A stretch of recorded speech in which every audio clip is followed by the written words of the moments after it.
Hello everyone, this is part 5 of the Dewdrop Baby tutorial, making the body. For this part, I will be using paper, pencil, and eraser, paper, scissors.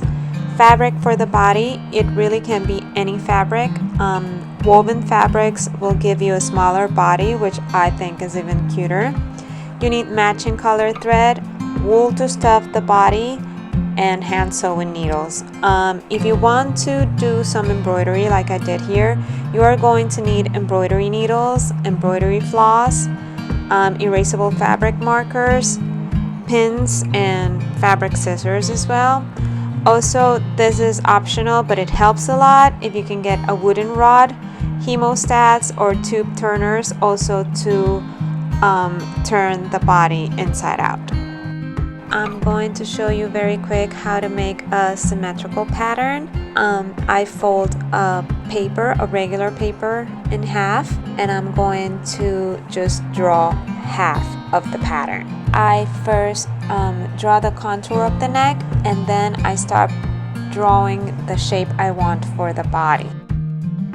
If you don't want to draw this pattern and you want to just use mine, you can purchase it in my shop at a very affordable price.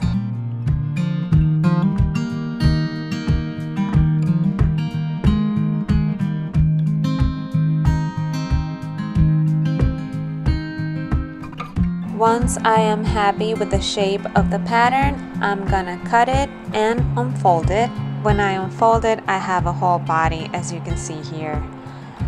Because the fabric I'm going to use stretches a little bit, I am going to trim the sides of my neck a little bit, as you can see in here. When I trim it, I usually just mark it on one side, fold it in half, and then trim it so I don't make a mistake and they are both the same length on both sides. If you're using woven fabric, you might want to just sew the body and then try it on to see if you need to make the neck smaller or not. With the grain going vertical, put the front and back fabrics right sides together and then mark the pattern over the wrong side. Use a regular pencil to do this, or you can also use your erasable fabric marker. Pin the fabrics together and cut around the pattern, leaving enough space for a seam allowance. Remember that you're going to stitch on the lines that you just marked. With your sewing machine, using a small straight stitch, you're going to stitch over the lines.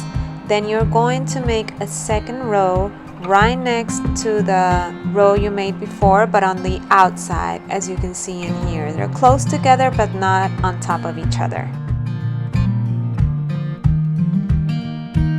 Cut the extra fabric.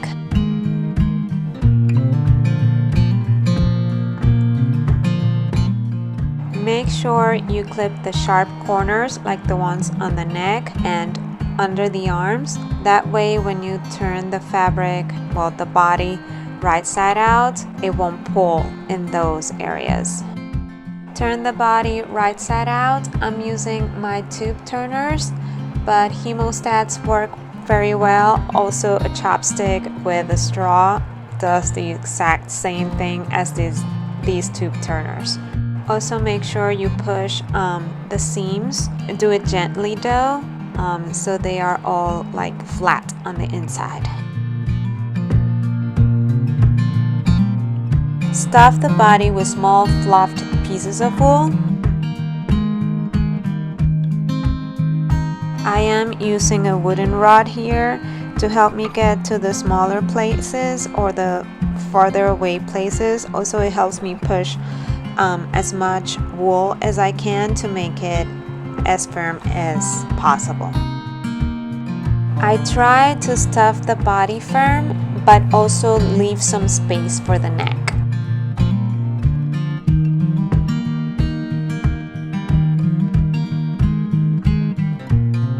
Fold the raw edges of the body to the inside and insert the neck of the doll inside the body. I wiggle it and screw it a little to get it in. Pin the neck and the head in place. I place my pins in a diagonal up so I don't prick my fingers later on.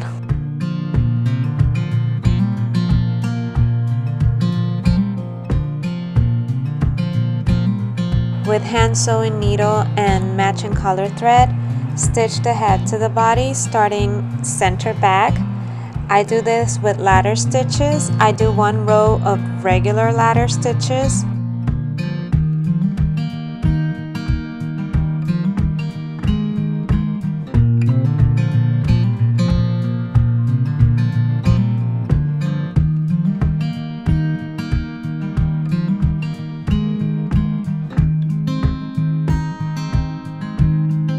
Then I do a second row of very tiny ladder stitches.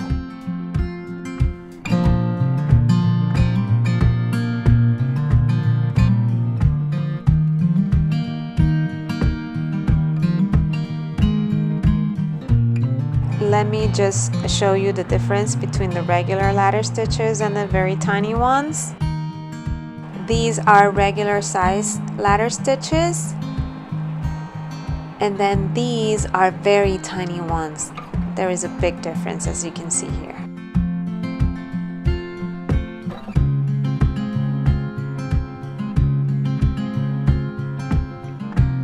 When you get to the back the second time, to finish, secure the thread with a knot and hide the knot inside the fabric by inserting the needle close to the knot and then coming out somewhere else in the body.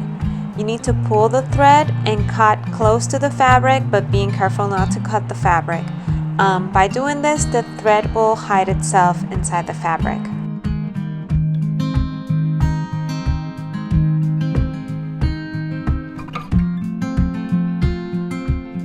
Mark the arms division with your erasable fabric marker. I did this in the front and the back, as you can see here.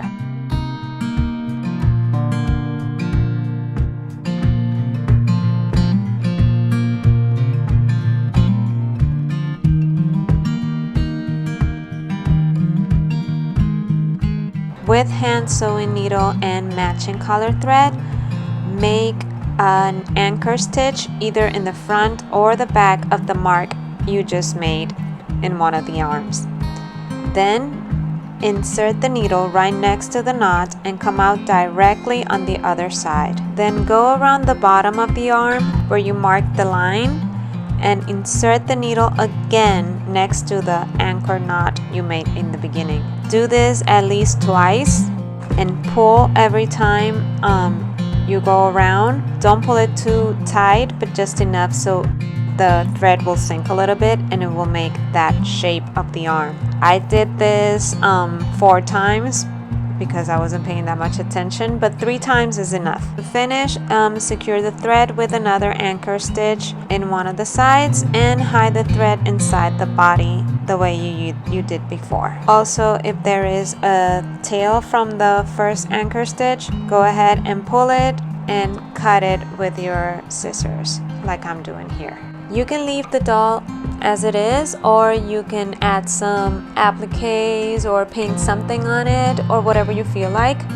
I chose to embroider some leaves. So with an erasable fabric marker, I am hand drawing a little vine with some leaves on it.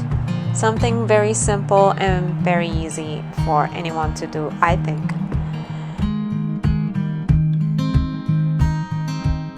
I am using 3 strands of embroidery floss to embroider the stem. I thread my embroidery needle with them, and then I am going to make an anchor stitch at one of the ends of the stem. And then I'm just going to embroider the stem with actual stem stitches.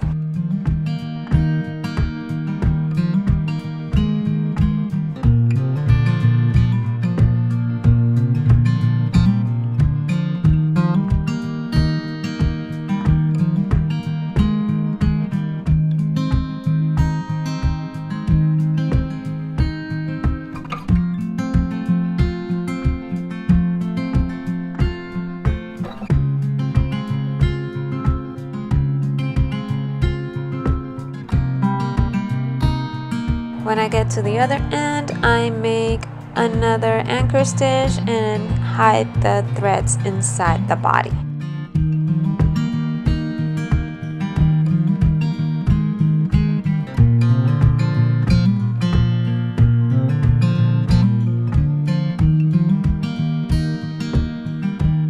To embroider the leaves, I am using 2 strands only of embroidery floss. I am starting with an anchor stitch at the center of the leaf. Then I insert the needle right next to the knot and I come out the top of the leaf. Now you can embroider the leaf with your favorite leaf stitch. I chose a variation of the fishbone stitch. You can see here how I do it. However, there are so many ways to do a fishbone stitch, or other even easier ways to embroider a leaf. I'm going to leave some links in the description with some leaf stitches as well. They're not mine though.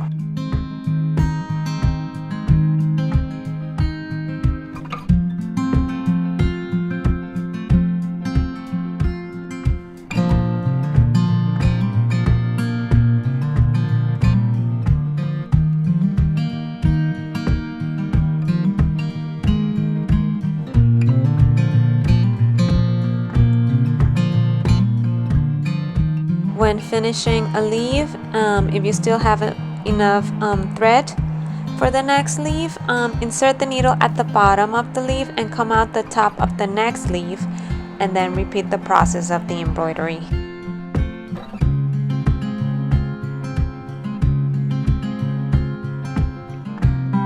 When you are finished embroidering, make a knot at the bottom of the leaf.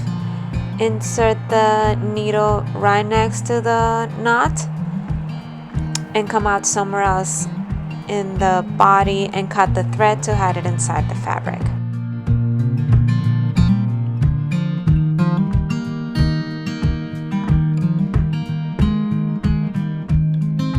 This is how the dewdrop baby looks so far. We just need now a hat and maybe wings. Thank you so much for watching. I hope you like it. See you next week for part 6.